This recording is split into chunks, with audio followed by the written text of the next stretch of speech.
got in a plane and went to Louisville. Gave up that apartment. Gave up the apartment. Gave up California. Oh, boy.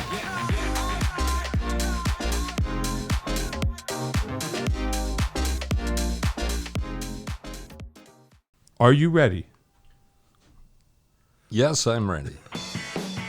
He did a thumbs up. In case you're listening, there was a thumbs up. Jon Peckman Podcast, Connecticut Valley School of Music and Dance, beautiful downtown Portland, Connecticut. Come over the bridge, pull a Yui, park in front of the music store with the red neon light. Like and subscribe. Tell your friends, tell your neighbors, tell your pets, tell your plants. Come by the store. We have music lessons here. We have vinyl for sale. We have all kinds of things here. You can have your very own podcast here in our beautiful studio. Dave will tell you how at the very end. And we are here today with a man known in some circles as Johnny Memphis. And that's him. A contemporary of the late James Velvet. We're still on the James Velvet thing. James Velvet was a basically New Haven area musician who we all loved. A lot of us worked with him. Everybody loved him. He unfortunately passed away 10 years ago, which is hard to believe. Yeah, really hard. Yeah. It's crazy that's been that long. Crazy. And we are fresh off of in case anybody watched or listened to the show last week, we had Frank Critelli and Shandy Lawson on, who a whole collective of us participated and contributed tracks to a tribute CD.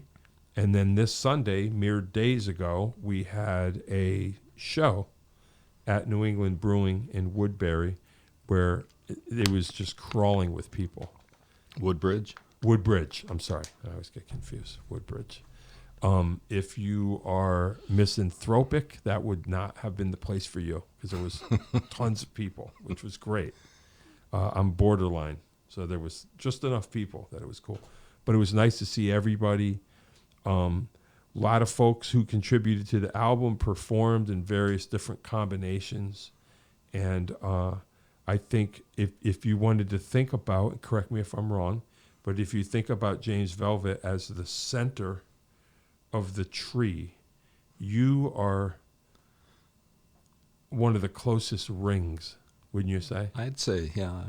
I was there at pretty much his songwriting career beginning back in '84. Right. Yeah. Wow. So we'll talk about that. So that's why you're here. You're one of the main the inner rings. I'm an outer ring. I'm a much later ring.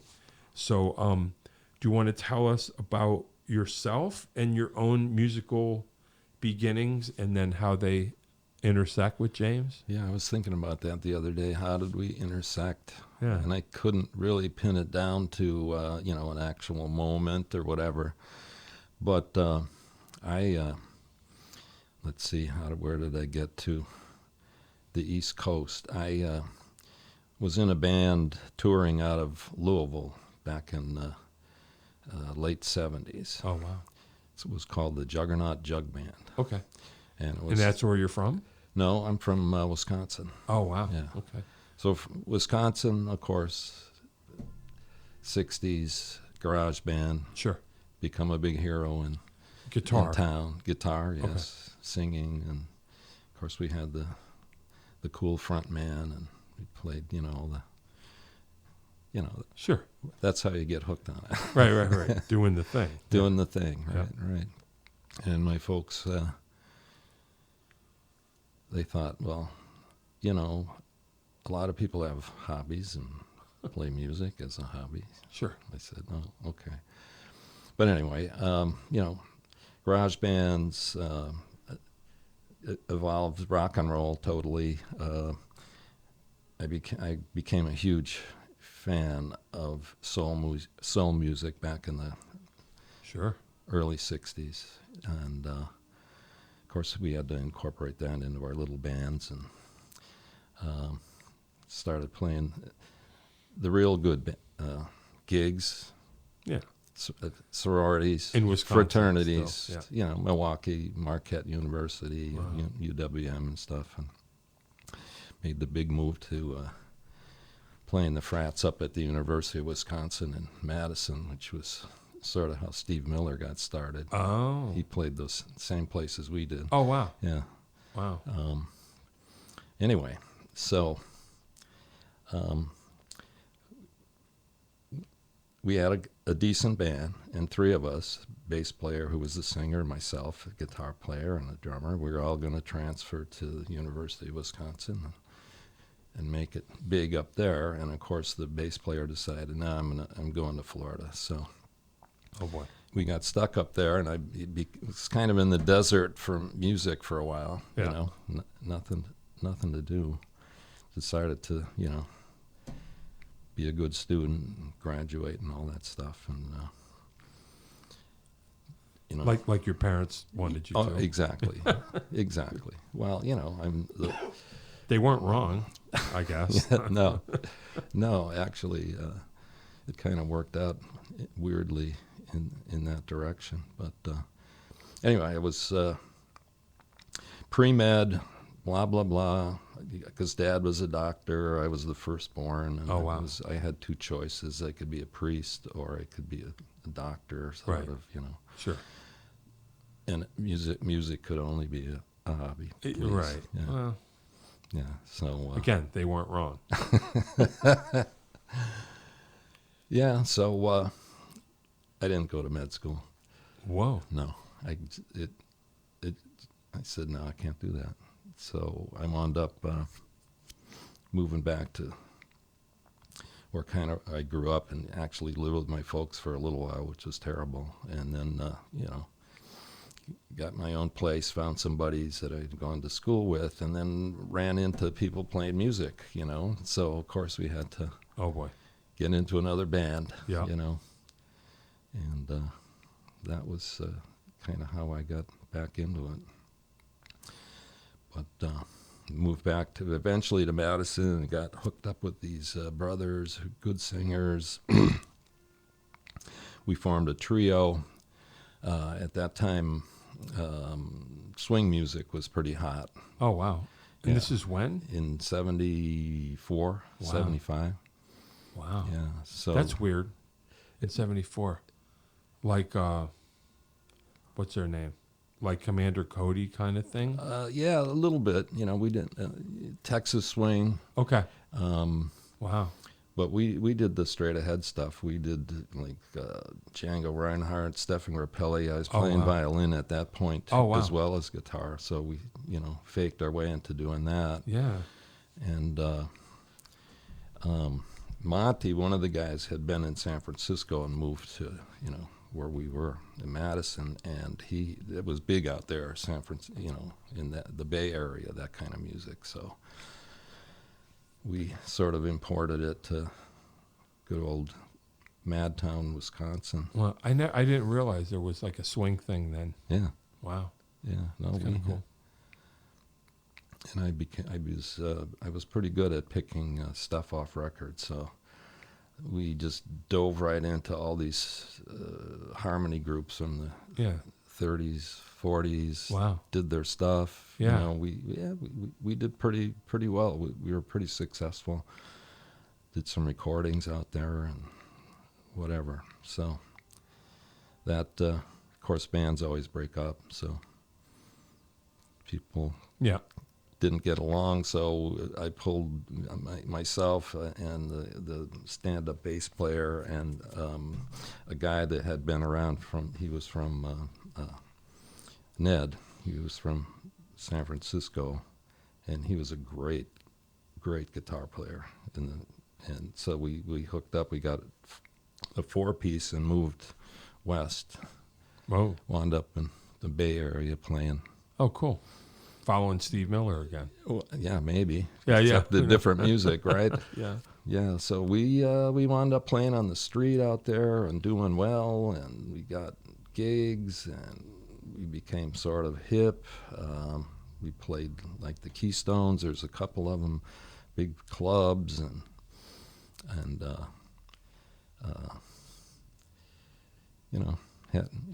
almost got there. Yeah. Almost got there. Yeah. We played a lot of fancy parties at wineries and Sure. Napa up there. You know, you guys, we'd really love to have you. You know, hey. Yeah. So this is, I guess, a long story here, but That's all right. so anyway, bands always break up. So the singer guy and myself wound up in Santa Cruz painting houses, these tri-colored stuff that had been, you know, the Victorians and whatnot. So, you know, became partners in a business doing that, and then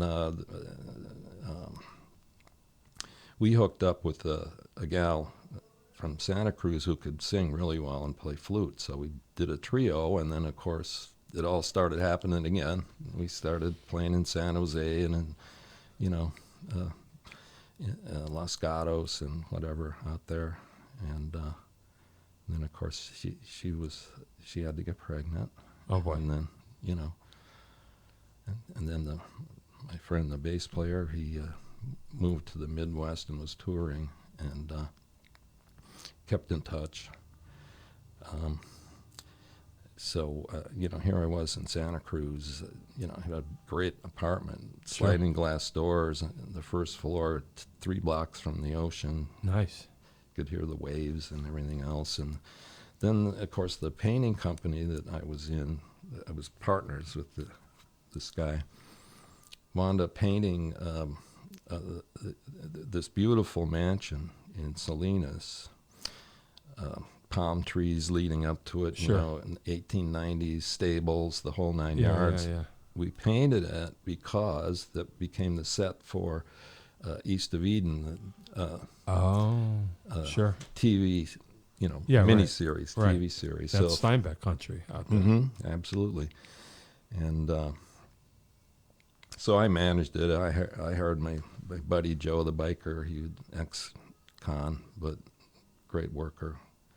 And we did a great job on it. Great job. So the producer said, boy, this is good. Would you guys like to join the Stagehands Union in California? Oh, wow. And, you know, that's a big deal.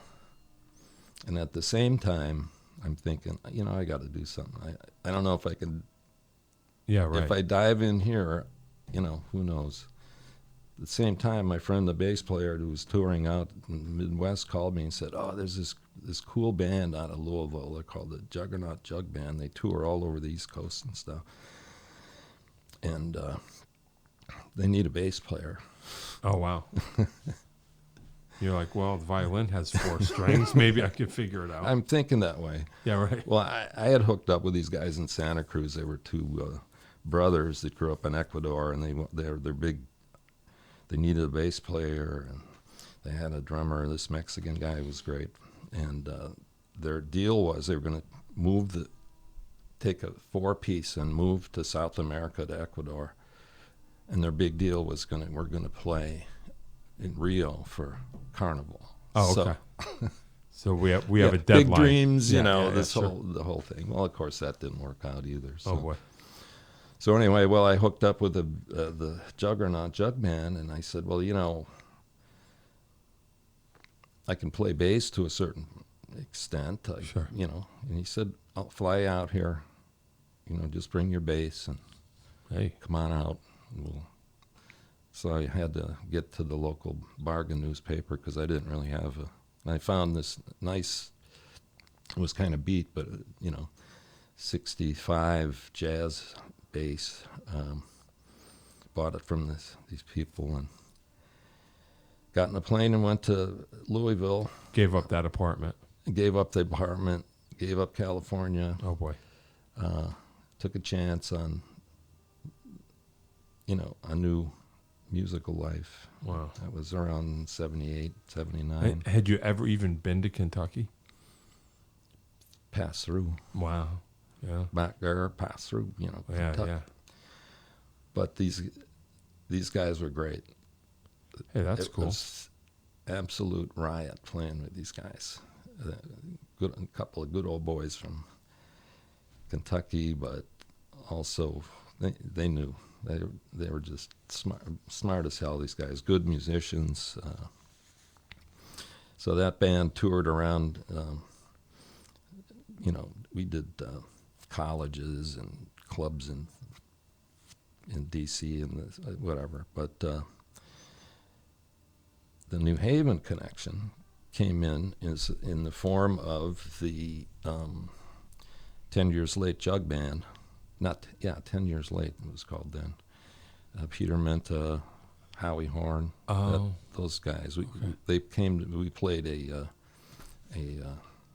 jug band festival. It was an outdoor thing that our manager put together. It was good. There was like a couple thousand people there, big sound system, the whole 9 yards. So I met Peter and Howie and that bunch, and the Juggernaut jug band was breaking up, and they needed another guy. So they said, well, come on up to New Haven, play with us for a while. Oh. So boom. So, sure, well, come on up, hang out. So I did, sat in a little bit. And had you ever been to New Haven? No. Wow. Oh, no, I was in New Haven. Because my friend was in high school, was applying to Yale. Okay. So I actually came out as a buddy with him and sure. hung out. But anyway, that was New Haven.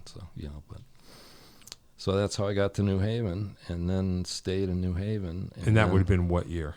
1979. Okay.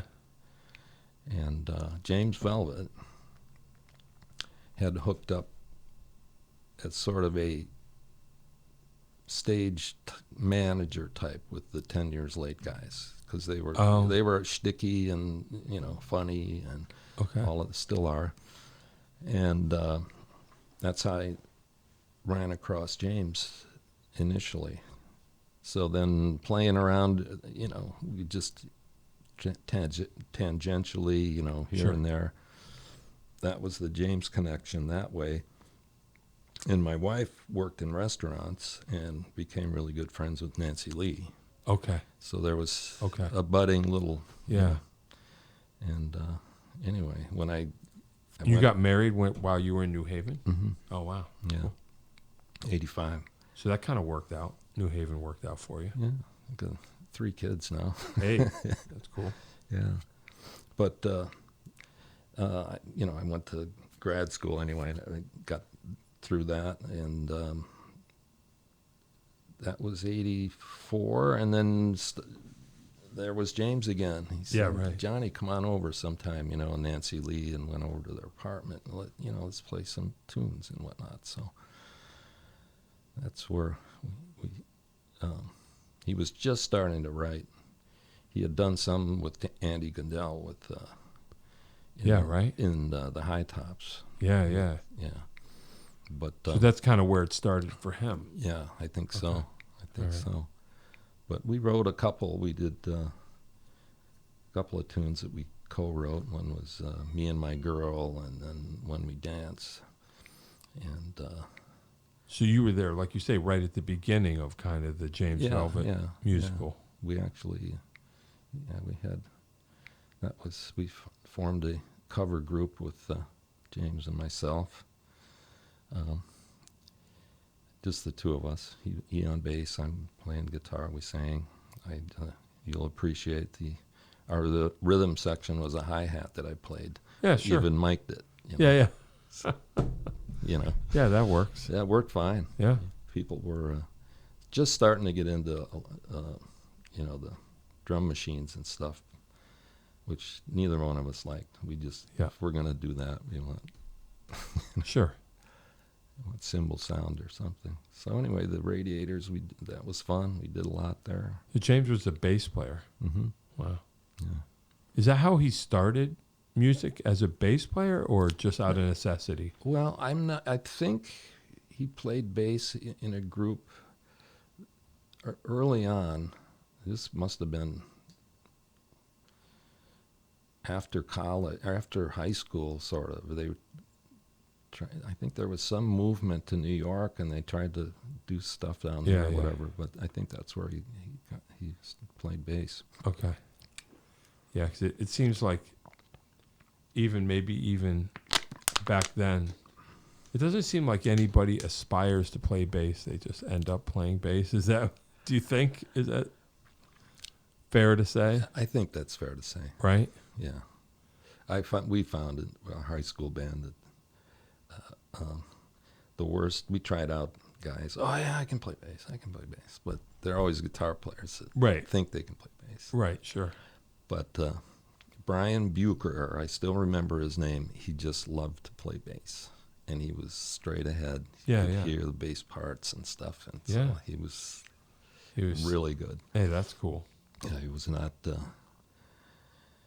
transfer from Guitar World. He just loved playing. Yeah. But, yeah, I'm sure he did really well. But so that we played as a duo around New Haven and stuff, and that's where the In My Head song came from. Wow. So right from the very Vic beginning. Steffens, recorded that with, and we did that the way we, acoustic guitar, electric. I played the hi-hat on the recording. The solo was whistling. Yeah. Elemental. Sure. In My Head, it all fit. So that's funny. Yeah. So the Radiators was never like a real band with the rhythm section or whatever, because at one point, I don't remember where I got this, but it must have been right after James passed away. I kind of tried to find as much as I could, and there was a version of Treater Right that you guys did that was like a full band. We were a full band. Okay. Yeah. So Matt Salerno on keyboards. Okay. Who had been in the High Tops. Okay. Back when James and early adapters or early, but and that idea, it was basically a covers band. That was the idea. Yeah, we did covers. Yeah. But James was in the band, so there was some quirky choices. But we did a lot of the New Orleans stuff, and it was dance music. Yep. Playing on the Liberty Bell, if you remember that. Sure. The party boat. I did that many times. Yeah. It survived. Yeah.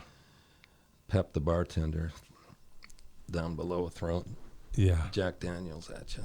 Oh boy. Yeah, the Liberty Bell. Those were the days. That's funny. Yeah. I remember that. I never thought about it because I was young when I was doing it. So it's just basically a booze cruise, right? Mm-hmm. So you would people would know that they were going. They're just like, all right, we're gonna sign up for this thing. Goes out for X number of hours. Mm-hmm. Show up down there at the wharf. Yeah. And grab your tickets and get on board. Wow. Yeah, it's fun. I mean, we were successful enough there that we got some of the good gigs, which were the fireworks on 4th of July. Oh, They'd cruise out and play and blah, blah. That's the good one. The Liberty Bell. I know. And then I don't remember how, I mean, could you even do that anymore? I guess you could, right? I think so. Like a booze cruise, like on the regular, like it was regular. Yeah. I mean, for example, it's all over the East Coast, these boats and booze cruises and whatnot. Louisville, they had, the river boats, and that was... Yeah, right. That was huge party, stuff. And it just ended, I guess. I'm not sure exactly why. It's funny, the Liberty Bell. I don't think they made a lot of money doing it.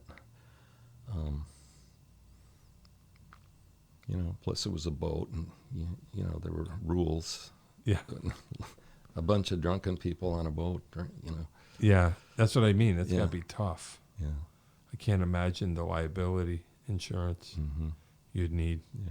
Wonder if anyone ever fell off the Liberty Bell. Not one. Close. Yeah. Yeah, but, crazy. Yeah, it was a heady time, Yeah, the Liberty Bell. Yeah. And then James got tired of the Radiators and started the Mockingbirds after that. Oh, okay. Yeah. Okay. So Matt and myself and the bass player and drummer, we formed the Magnetics. Okay. Yeah, so we played as a 4-piece, and then James went on to do the Mockingbirds, and then And you never got involved in the Mockingbirds necessarily? No, not really. I was trying to, have a job and have kids and all that. So sure. I did sit in, though. I knew the repertoire because when Dick Neal couldn't make a gig, I could fill in for him. Right. Or So Joe Gerhardt, I filled in for him too. I could play the fiddle. Oh, wow. Yeah. But so the idea with the Mockingbirds was probably his originals, right? Was that the idea? Most of that them, was the thing. Not all, but a lot. Yeah. A lot. So that was kind of the concept. Yeah. And he really put together the Cafe 9 thing. Yeah. Which was really cool. Yeah. I eventually came in at a certain point. Mm-hmm. At the end I closed it. I was at the very end of the Mockingbirds. Wow. Yeah. I don't remember what year. Who was the first drummer was it Scott McDonald right away, or we don't even know? I think it was. Was it? Okay. Yeah, I think so. Yeah. We talked about it. Scott was on. I just don't remember. Yeah. But I came, I think, after him at some point. And I was there till the end of the Cafe 9 thing. I think we talked about it, I think, last week, that we had that crazy... it was already happening by the time I joined, because I played Cafe 9 on occasion, but Mockingbirds were on the floor instead of on the stage. And I don't know how that started, but somehow or other... I know how it started. Okay, tell me. When we played there as the Radiators, there was a bowling machine in the corner. If you walk in the front door, it was right around here. Yep. And there wasn't a stage. Oh, wow. Yeah, we moved the bowling machine back, and this was the Blue Bards days, not Cafe 9, but we always played on the floor there. Oh, okay. And so instead of, when the Mockingbirds came, they moved out and played on to the side facing the bar that way. Right. Yeah. Right. Opened it up for a lot more. Yeah. Yeah. More room. I liked it. Yeah. I thought it was cool. Yeah. Because in the old days, so they built a stage, mm-hmm. and James just was like, no, we're going to stay here. And that's that from the very beginning. Sure. Yeah. Because when you were on the stage, it was, now it's better. Because but back then, when you played on the stage, you were easily ignored. Because it was just way down there. Yeah, and the bar came all the way down. Right. To almost where the stage was, and there was no room in front. Right. For people to. Right. Yeah. So they were all on the side, in the booths and whatever, looking over. But James, no, I'm playing. I'm going to stick to the floor. Yeah. Yeah. Wow, that's wild. Yeah. So that's the way it always was. Yeah. And nobody else played on the floor that I know of, right? No, I don't think it. We did Thursdays there forever, it became Thursday became drummer du jour night. So we had a bunch of different guys come in and play drums, stuck back there with the bowling machine and whatever. But it was good. We could play to the whole bar and to all the seats, and that way. But on the floor. Yeah. And then I think that kind of ended it, because somewhere or other, I guess it changed hands again or something, and the new owner or something, I think this is a long time ago, but they were like, you can't play on the floor, and we just quit. Like that was the end of the gig. Yeah, I think so. We were trying to find a new home, couldn't come up with one. And then I'm sure James just moved on, like he was like, okay, we'll just move on to what he did next. Mm-hmm. And that was the end of the Mockingbirds. That's funny. Yeah. Yeah. But he kept playing. He kept, gigging himself here and there. I came back around into the James orbit there because we started doing he and I did the farmers markets. Right. It's kind of a bizarre circuit. Yeah, with we did some of his originals, but most of it was Americana stuff. Yeah, right. Folk music. Right. So then you can come back in and then doing your thing. Came around. Yeah. And he and I, that was fun. We did it. That was fun playing down in Worcester Square, with the farmers market down there. But pretty cool. How I came back in the orbit, and then from there James did the Ivory Bills, and then from there it was the Lonesome Sparrows. I came back in. Okay. And doing just about. Yeah, he always gets you again. Always brings you back in. It's like I don't remember. This is probably the story for everybody, but I didn't know James, and I was doing a lot of work with Jim Chapdelaine up at his studio, and when I met James, it was just a project that he brought me in on. Jim said, "Sure, you can come in and play some of these tunes with this dude," and I did the record, and we became pals and everything. I mean, it was cool, and then it was like, "Hey, can you do this gig? I have a gig," and it was a Mockingbirds gig. And I did the gig, and then it was like, what are you doing next month? And then after a while, I was like, I guess I'm in this band. And then I was, and it was, it was cool. But then I was just like, oh, I guess I'm in the thing. But it wasn't like, I want you to be in the band. It just kind of happened. I don't know. Well, they must have been in a scramble or something. Yeah, I don't know. James' MO was like, he'd have new tunes, and he'd think of people that he might want to come down to his basement and try them out and everything like that, and then the gigs kind of came. I mean, he was good at, getting little things for us to do. Yeah, totally. Yeah. Well, and recording, too. Yeah, so fun. Always recording stuff. Yeah. I mean, I didn't understand or know, because it was just like, we have a gig, and I was like, what are the tunes? And he's like, they're all, you'll just follow me, you'll be fine. And the songs would just all fly by, and I would just be trying to figure them out as they go by. I didn't know the names of them. I didn't know anything. And a lot of them, which is it's fine. But as a drummer, to figure out how to play them, a lot of them were very odd. And so I can't just play through it. I'm kind of, trying to figure it out on the fly. On the gig, as people are right in front of you, just like, okay, here we go. And poor Dick Neal's trying to cue me, and Johnny's trying to cue me, and James, and I'm just like overwhelmed. And then every gig I would feel like, okay, I think I have a little bit more of a handle on this. And I don't think I ever had a complete handle on it, ever, at any point. The songs would just fly by. And I would forget about them until the next time at one point, he gave me the pile of CDs and go, here's the songs, by the way. Oh, okay. And I would kind of try to figure them out. And then I would figure them out, and then he would never play them again or something. You know how it was. Right. But I would just hear these tunes fly by, and I would forget all about them until next time. And I go, oh, wait, something happens in the middle that's totally bizarre.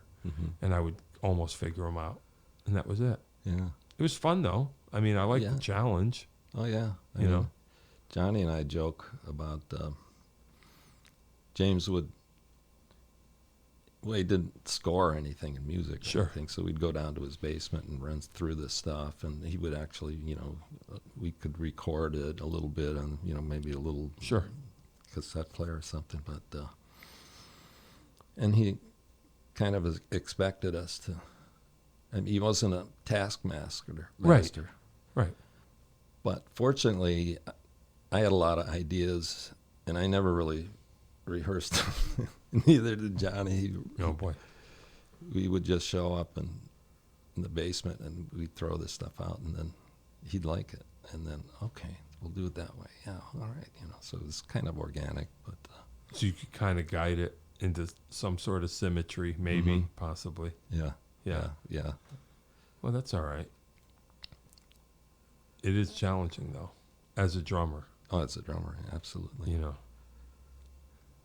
I was talking to yesterday Tracy Walton, who I don't know if you know him, but I met him on the James brought him in to play upright. Okay. And he reminded me that we were, in a session, and I was like pulling my hair out trying to follow the tune. And Tracy, who has, some more training than I do, I had medium training and he had like real training. And he would like chart it out and go, here, just check this chart out. And I would go, oh, okay, there's a measure of 5. That's what it is. And okay. But like he saved me because he was like, I wasn't quite at the point where I could chart it out. Mm-hmm. I was getting to that point, and he's like, I had to. Okay, all right, that makes sense. So I was like reading his charts, the bass player's charts, to get through the tunes. Yeah. It's funny. But it all works. Sure. I mean, it's not like... once you get it. Once you... Oh, yeah. It's not weird for the sake of being weird. No. It's just where his hands would land with the melody, and that's fine. I mean, songs go... The songwriter is the one... That's the source of the thing. Mm-hmm. So you do have to kind of... You got to follow. Yeah. But not easy. Not easy, but... It's all right. A lot of fun. Yeah, a lot of fun. But he got so many great players around. Yeah. Yeah. Yeah. Yeah, well, I mean, original stuff and, good stuff, somehow it draws you in. Yeah. Yeah. Crazy. When did violin or fiddle start? How did that happen? You went from guitar to that. How does that happen? I know the exact moment that I was walking out of a grocery store, and there was I don't know how I saw it, one of those, cork boards with ads and stuff, and there was one violin, $26, and I said, yeah, I'll do that. Really? No interest before then? Well, I love Dan Hicks. Okay, sure. And his violin player. I thought that was the coolest. Yeah. And so I said, what the hell? Maybe I could figure this out. Yeah. Well, I knew I could somewhat figure it out, but... Really? From guitar to violin? Yeah. Okay. Have an ear. I know how it was tuned. Okay. Listen to things and... Get a blues scale and just start there or whatever. Of course. Yeah. Of course. And how long did it take you to get something going? Year and a half, probably. Oh, wow. Okay. Until you're ready to tell people, I play this now. Well, by the way. I'm still reluctant to... Oh. But,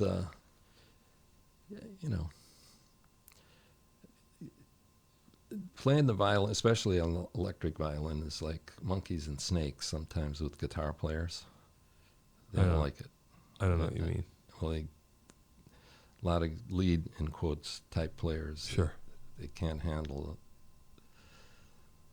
it. Because the violin played correctly, and even with electrically, it fills a whole headspace that the guitar doesn't have. Oh, I see. Yeah. So they don't coexist, is what they you're don't saying. coexist that well. Right. I can pretty much find a spot. Yeah. I don't have to be, ripping the bow in half. But Sure. You can use it. I mean, the whole thing about violin is the bow. It's an amazing thing. You can do long notes. You can do rhythm. Yeah. You can play rhythm on it. double stops, you know, it's a great instrument to play with. So you're just like, okay, I'm going to add I'm this. going to do that. Yeah. Well, that's cool. But then James, you know, like I said, Joe Gerhardt, he's much more of a fiddler than I am. You know, I do some fiddle stuff, but James liked to have the sound in the band, so I could. Well, how would you characterize the difference between that and what you do? If you say fiddle versus. Well, I don't want to speak for Professor Gerhardt, but he was well steeped and very well trained in Irish fiddle music. Oh, yeah, okay. Yeah. Okay. Yeah. And as opposed to how would you characterize what you do? Your own thing. Pretty much my own thing. Okay. Yeah. And you never went that route of like. Oh, I've learned some of the tunes and stuff enough to, you know. I would imagine that's the kind of thing. If you want to be great at it, that's all you do, right? I would. Kinda? I would think so. Yeah. Because it's. I mean, you know, the bowing is incredible. That's where it all is? Yeah. I don't know much. Yeah. But that's where the violin came in.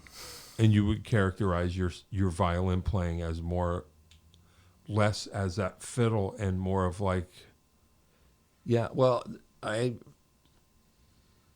played it long enough to when we had the group that went to California. We were playing decent swing music. I mean, I'm not Stephen Grappelli, but sure. I can play in that style. And, I see. So that's pretty much. That's how you approached it initially, was to do that. Yeah. Huh. Yeah. That's kind of cool. Yeah. And that's a different thing from Irish fiddle. Oh, yeah. Okay. Yeah. No, it's what more else? Melodic. There's back then. I mean, what I love to do is accompany singers' background. So you can set a tone. You can riff off what they're doing. You know. I see. Yeah, which is a lot of times the real good swing violin players. There's a bunch of them back from the 30s that did some great stuff. So it's a whole thing. Mm-hmm. They're like right behind the vocalist. Mm-hmm. That's kind of cool. Yeah. It's interesting. But Grappelli used to do a lot with Django Reinhardt. oh yeah. Yeah. The Hot Club. Yeah. Hot Club of France. Yeah. I like that. Yeah, we did a lot of their stuff. Cool. Did you ever abandon you never abandoned the guitar necessarily? No. Just both? No. Huh. But there's only time for so much. Sure. I mean, I was fortunate enough to study with a guy, and when I was out in Madison, Wisconsin, his name was Roy Plum, who all the jazz guys in town, all the swing guys, they wanted to study with this guy, and you had to audition. Oh boy. With him before he'd take it, and I did, nervous and everything. Sure. But he was great. That's great. cool. Yeah, he taught me all the chording systems on the guitar, which you don't hear that much in popular music. But he had a perfect pitch. He could hear if I was in tune or not and which string it was, and he'd tell me, your A string's a little flat. Wow. Without, yeah, that level of. So I'd go in. His MO was, you go in, you tell him, I'd like to learn this song, and he'd sit there. Yeah, he says, I think I can do that, and he pulls out his little booklet, with the music staff, booklet, and would whistle it. Sure. Did that, and then he'd hand it to me, and he'd have this whole chord melodies. Yeah, right. Playing 3-4 notes at a time, wow. Doing the song. And he said, "Well, come learn it and bring it back. Come on back." Wow. That's easy. He'd give me a week, and I would like, holy shit. Yeah. But he did a lot of stuff that I thought was really cool. He said, "You have a cassette player, right?" And I go, "Yeah." He said, "Go home, play all of these chords in the different positions, record them all, you know." It was, and then bring them back. I said, "In certain order or anything?" He said, "No, just record them." And so I bring it back in. He said, "Well, let me see your cassette player." I said, "Fine." And he goes, "Okay." And then he'd hit fast forward, and then he'd stop it. And he'd go, "What chord is that?" I see. So he's training your ear just like that. He said, "Now what chord is that?" Well, because it sounds like not in any order. I couldn't tell him exactly what key it was in. I don't have perfect pitch, but I could, it's incredible. That's a minor E chord. flat, E flat seventh. Well, what position? Oh, yeah, let's see. Wow. That's heavy. Could you do that, Dave? No. Yeah. Wow. Wow. So a bunch of us who studied with him, we all got together and we had all those books, and we copied them all and handed out to each other. I got a whole stack at home, which was going to be sort of my retirement.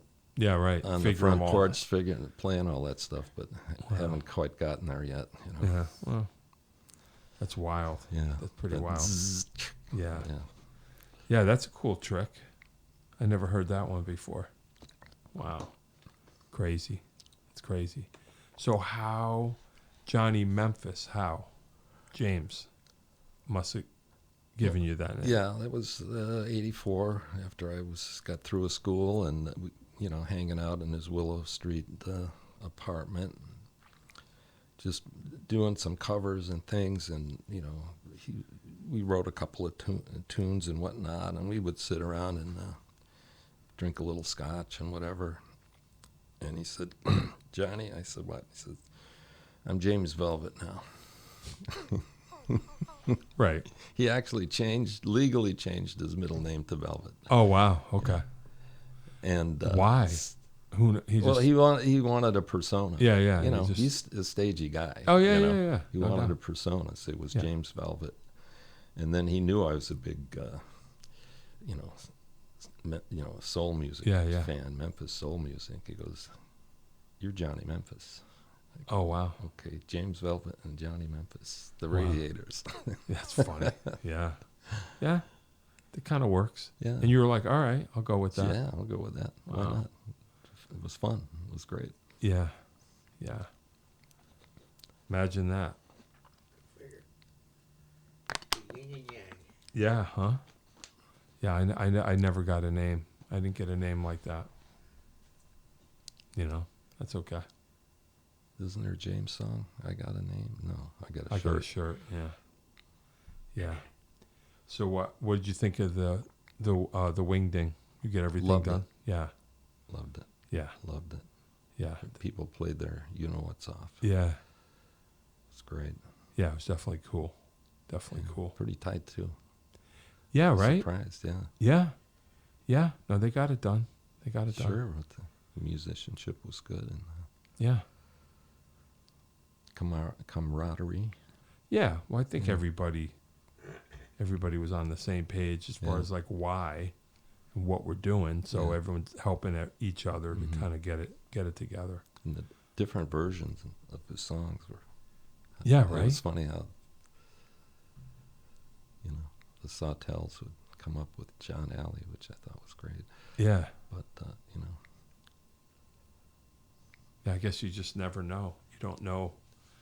I thought that was interesting on the CD of what songs people picked. It's like, oh, yeah, cool. Because something's going to stick with you.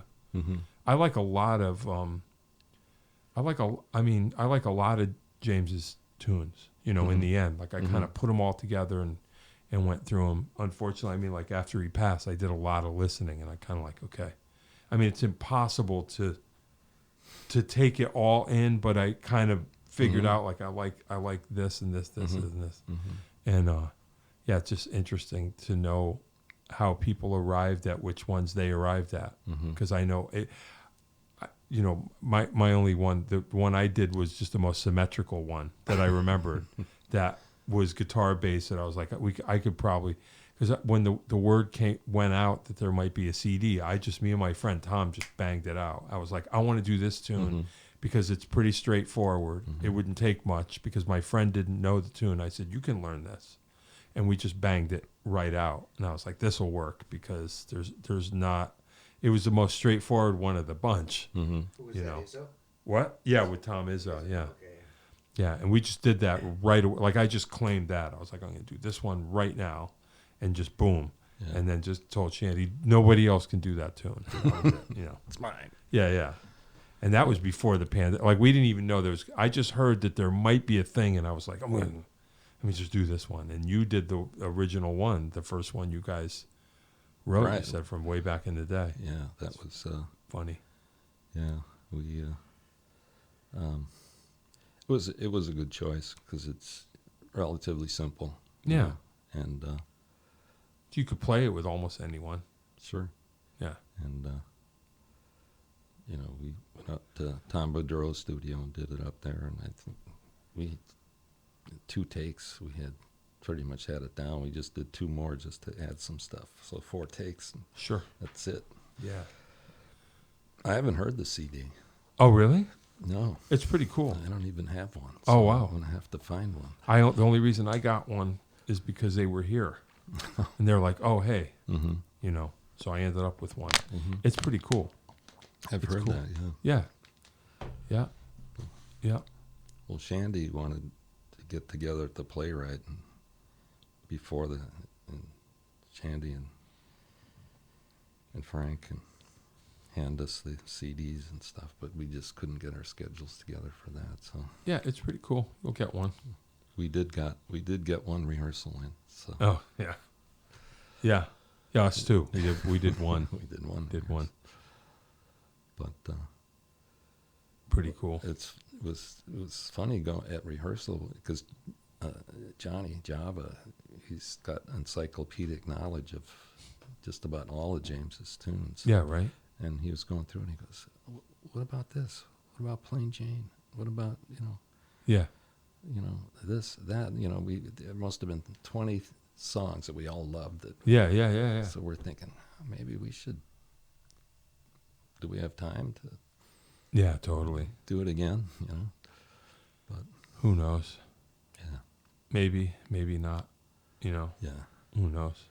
Well, I mean, the linchpin in this, and this time around was Nancy Lee, because a lot of she was very protective about his stuff. And oh, okay. A lot of, she was in on the first one. Okay. But after that, she was reluctant to. Oh, really? Yeah. Why? I wonder. I don't know. I think it was partially emotional. Okay, sure. She was trying to protect James's legacy, basically. She didn't even want people to record his stuff without asking her, Oh, wow. But she lightened up on that, Yeah, because I just realized I never asked. I just recorded it and kept it in the can, just in case it ever came up. Mm-hmm. And I think at some point Shandy reached out, and I was like, yeah, I already got one. Like I kind of did that for myself, just to have, Yeah. Well, we did a couple of Tom's 4 years ago, that when the thought was coming that they were going to do. Yeah, and so we went and recorded a couple of tunes there. But my recording is from that initial. Yeah. We did 2 from. We did some of my friends and I'm Still Here. Yeah. But I know it's weird. It's hard. It's just hard to. It's hard to describe it or to sum it up for anybody, I guess, who doesn't know. But I guess you wouldn't be listening to this or have any interest in it if you didn't know.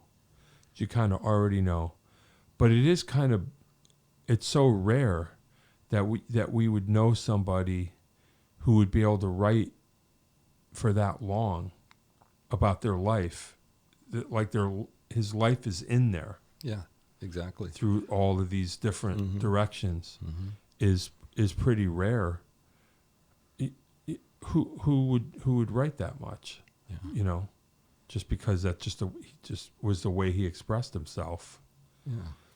And it's pretty fortunate that, like, so many different kinds of music ends up being made in the various different things. Like you say, there could be some tunes that are just acoustic, and then there's rock and roll tunes, and there's just all kinds of stuff. Yeah. Pretty wild. And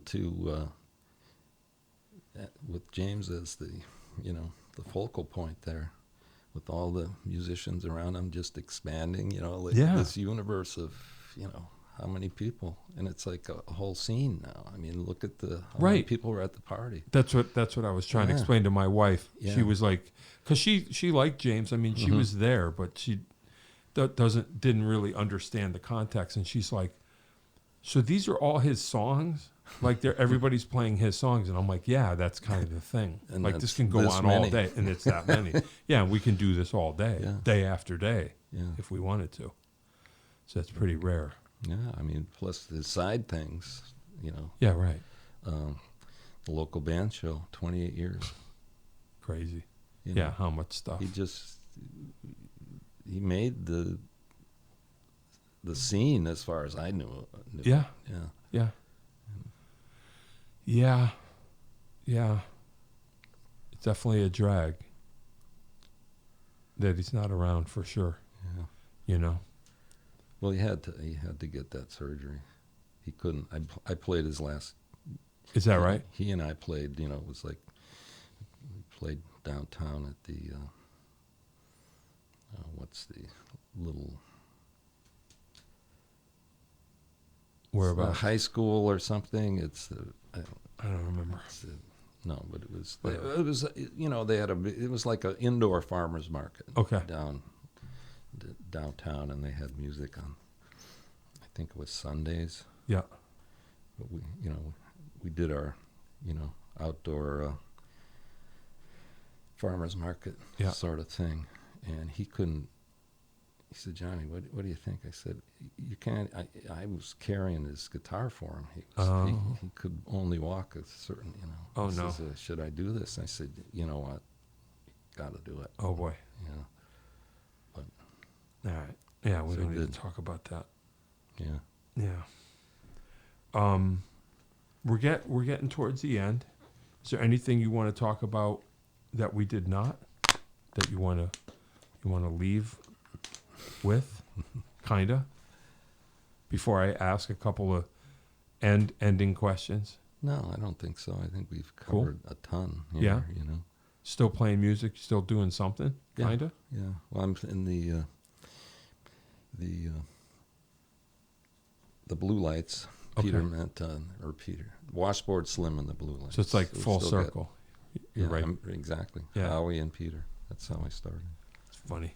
I was in a pretty good trio for a while, playing bass. We all sang, but then as, those of us getting to be a certain age, the guitarist, he had heart trouble, his wife was sick, his mom was dying, and all this stuff, and, he said, I can't do it. So, months of learning how to be a singing bass player, Yeah, sure. kind of poof. Oh, man. But all bands break up. So. Yeah, apparently. Yeah. Desert Island albums, a handful of albums that you would take with you to a desert island to only listen to. 5 of them. 5. Yeah, if you can. Well, Tony Bennett, Okay. Vaughn, the singer. Van Morrison? No, Vaughn, she had jazz. Pop. Oh, Sarah Vaughan. Sarah Vaughan. Yeah, That would be in there. sure. Django, Sure. Stephen Grappelli. Anything by Otis Redding. Yeah, Would love it. yeah. I don't know. I could throw some unusual ones. Katie Lang, I think she's a great singer. Sure. Yeah. I love singers that can really communicate with you. Frank Sinatra. Mm-hmm. Yeah. Well, there's a few. Yeah. Yeah. Yeah. I think that's Then there's good. the whole rock and roll thing, and Yeah, right. but I mean, if that's something like that. Yeah, that would do it. Yeah. Desert island food. There's something that you could eat every day. Pineapple. Nice. Okay. That's cool. That's different, right? Pineapple. Oh, okay. Maybe spear a fish. Yeah. Why not? Oh, see, again, with the island, people get hung up on the desert island food. I just mean of any food in the world. In the world, okay. What's your favorite food? Why don't I Okay. just say that? Favorite food. Pineapple. Oh, okay. All right. Come on. Really? Favorite food, boy. Yeah. I don't know. Probably something Italian. Yeah. Sure. Some fish dish, mussels or Yeah. That's cool. good sauce and Yeah. a little Chianti. Hey, you know what I'm saying? Can you think of any one show or concert that you saw that changed your whole trajectory in one shot that comes to mind?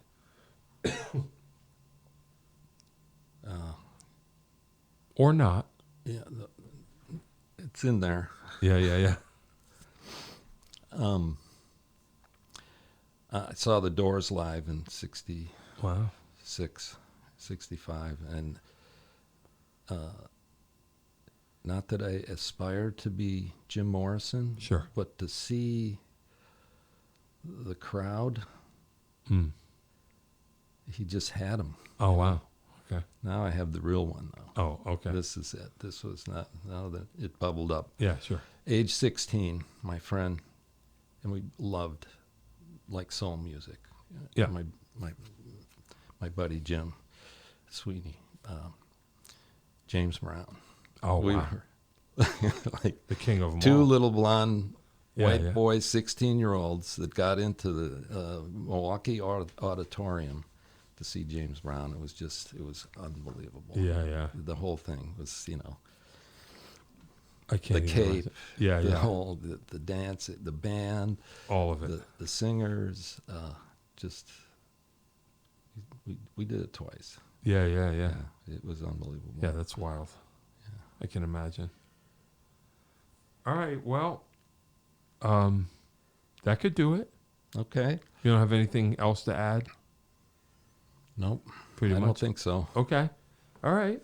Well, we could leave it at that. We'll find out your real name, and then do you want to just be Johnny Memphis in the thing? Or do you want to have an AKA? I have an AKA. It's John Pendergast. John Pendergast. Yeah. We'll have to remember that. That's my going to school Right. The professional name. Sure. Stage name. Yeah. Yeah, my. It's funny. Which is the stage? Oh boy. Which is the real. Yeah. Huh. That's the question. I'm not a doctor, but I play one at work. Hey. Well, there you go. Wow. All right. Yeah. Okay.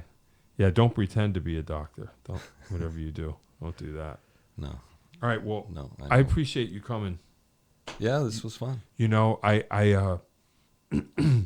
I figured I just kind of let it happen. I was like, I'll be at the show and I'll see who, because I know I'm gonna create a list just from being at the show. And we just had a moment, and I was like, boom, Okay. let's do this because it has to be done. And you also called in last week when we were on with Frank. That was kind of funny. That's right. So that's how you made the list. So Well, I have you teach drums, right? I do. Percussion. Yeah. Drums and everything. Sure. So what are kids looking for when they come in? Young ones. I mean, they're all different. They're all I bet. different. I mean, it sometimes their parents want them to do something, or sometimes, as kids do, as I did, they're responding to rhythm. They're starting to hit things, and their parents are like, I don't know what to do with them. can you make this make sense? Mm-hmm. And that's kind of how I approach it. Yeah. If they have if they have music or some interest or the rhythm in them, Mm-hmm. I'm just trying to extract it Sure. and then kind of put it Yeah. in some sort of. Well, good. They're still using sticks and. Oh yeah. They're not just doing this on the computer. No. They're still doing it. Kid, I think at least the ones, the ones that make their way to me are the same as always. Mm-hmm. They're just, they want to figure it out. They're trying to figure something out. That's good. And away we go. Yeah. Yeah. That's pretty cool. Well, good for you. Oh yeah. No, I like it. All right, I'm gonna press the button, and that's gonna be that. Cool. Cool. All right. Oh, there it is. Johnny Memphis was here. He was here on the phone last week, and now he's here in person. And this is the Jon Peckman Podcast, Connecticut Valley School of Music and Dance. Beautiful downtown Portland, Connecticut. Come over the bridge. Come see us. Johnny Memphis, thank you for being here. You're very welcome. I appreciate it. And stay tuned. Dave will tell you how to have your very own podcast in this exact studio, if you please. Thanks for coming. See you next time. That is all. If you'd like to start your own podcast, give us a call at Connecticut Valley School of Music and Dance. Our professionally designed podcast space is here for all your recording needs. Rent out our studio to do interviews with up to 4 people, to record audiobooks, social media content, and all other recorded material. Our rentals include a private studio along with our professional-grade podcasting equipment, and we can customize your output to whatever your needs are. We also have green screen capabilities, which will expand to video capability if you so wish. So check us out here at convalley.net/podcast.